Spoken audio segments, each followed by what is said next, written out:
Congratulations! You are now the owner of a sophisticated new ICS impulse system, developed in collaboration with Drs. Ian Kurthoys and Michael Hamagi and others at the University of Sydney. To assist you in getting the most out of your ICS impulse system, we have included the training video.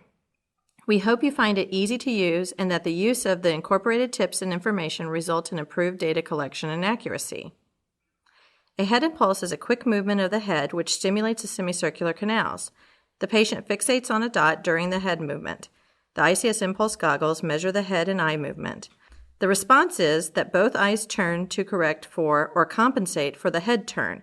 This compensation keeps the patient looking at the target as the head is turned.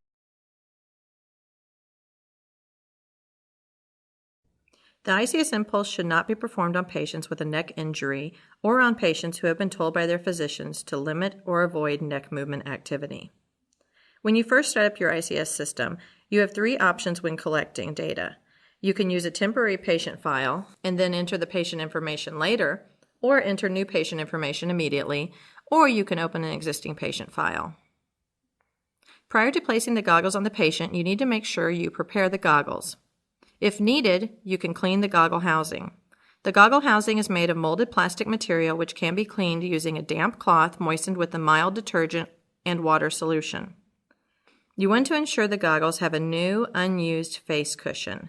To remove the face cushion, slightly flex the goggles out at the side opposite of the camera side and snap out the face cushion. Release the face cushion from the other side. Properly dispose of the used face cushion. Obtain a new face cushion. Align the tab of the face cushion with the hole on the camera side of the goggles. Ensure the face cushion is inside the nose piece. Slightly flex the goggles at the opposite side. Align the tab of the face cushion with the hole in the goggles.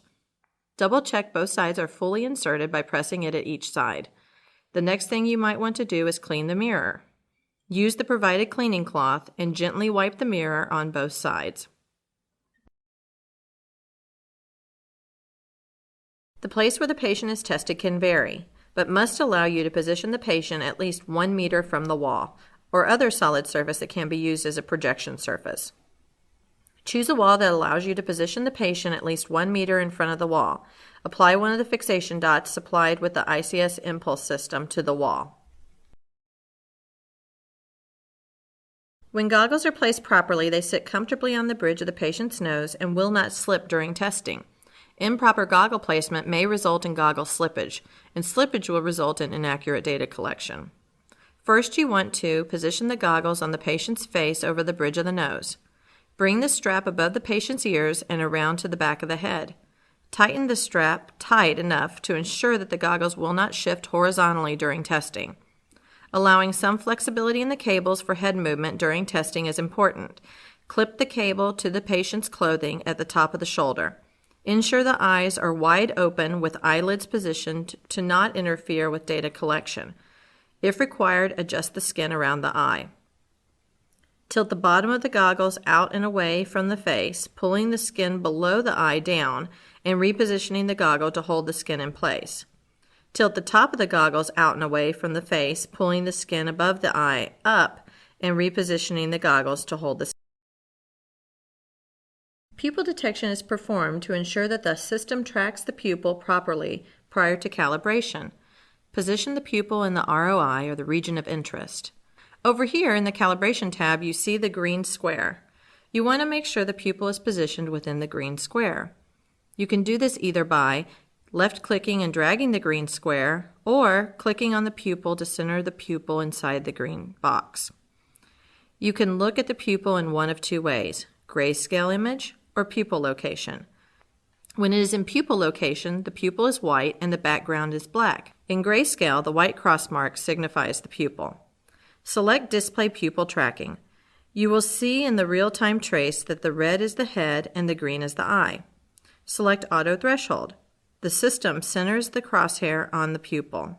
Now the patient will stare at the fixation dot. Observe the green eye trace in the real-time trace window, ensuring that it is as flat as possible when the patient is fixating on the fixation dot. Click On to turn on both lasers. There are two laser dots projected on the wall. Ask the patient to look at the left dot, then the right dot. This ensures the camera is tracking the pupil. If the crosshair fails to track the pupil, jumps around or does not stay centered on the pupil, move the threshold slider to make further adjustments. Adjust the pupil detection by clicking plus or minus or by sliding the bar.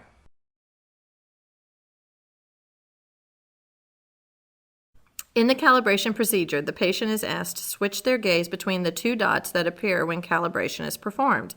As the patient's gaze switches, the system tracks the movement of the pupil. When the patient cannot be calibrated because they cannot see the dots, click Default to use the calibration default values. The calibration values are used to analyze eye movement during the lateral impulse testing. Click Run Calibration to start calibration. Ask the patient to hold their head still. Then ask the patient to look at the laser beam dot. Ask the patient to look at the left laser dot. Look right. Look at the left laser dot. The calibration values are automatically saved. The collection window displays and you are ready to begin testing. If you want to video record the eye during the head impulse testing, you have two options. Use the control buttons to manually start and stop the recording. To start the video recording at the same time as data collection starts, select the checkbox Auto Record, which will set the software to always simultaneously start the video recording when head impulse data collection.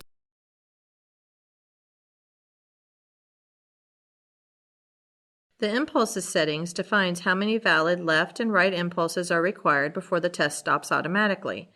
Here you see 20 left head impulses and 20 right head impulses.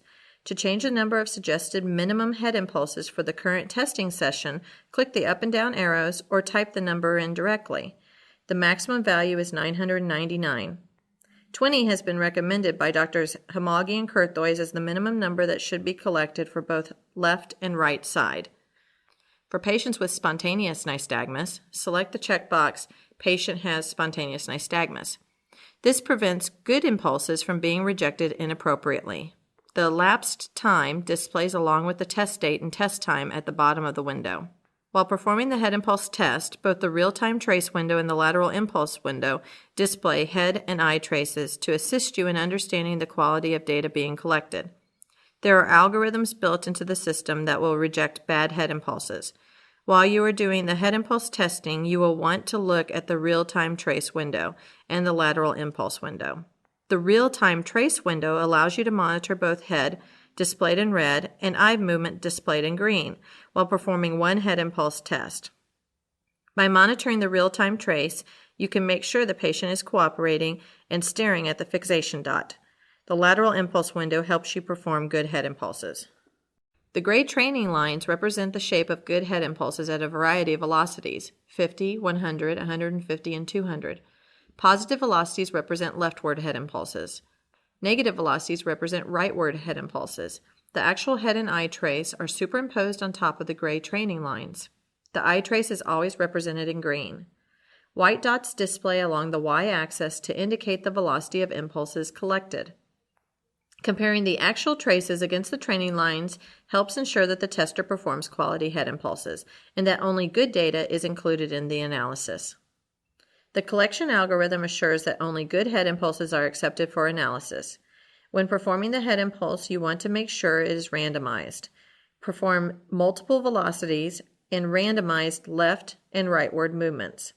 You want to make sure the patient cannot predict which direction and at what velocity the head impulse will be performed.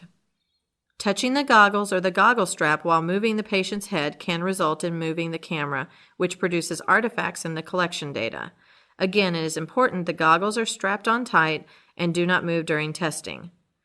Standing behind the patient, place your hands on top of the patient's head well away from the goggles and the goggle strap. Ask the patient to stare at the fixation dot. Perform the head impulse by moving the head abruptly in a very quick motion like a kick. The tester should imagine a target point about 15 to 20 degrees to the right or left of the patient's head, straight ahead of them. The tester should try to turn the patient's head so that the patient's nose is pointing at the imaginary spot, moving it abruptly, trying not to overshoot the 15 or 20 degrees and trying not to have a return, just a quick direct head turn to the imagined target point. Hold it there for a few seconds and then slowly bring the head back to straight ahead or facing the wall.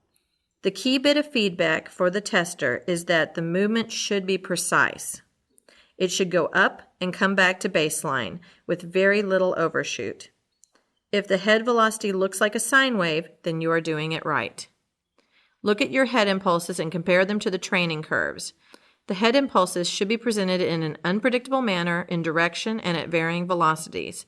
After each head impulse is performed, you should look at the lateral impulse window and see if the head impulse you perform matches the training curves. Note how the head movement matches the gray training curve.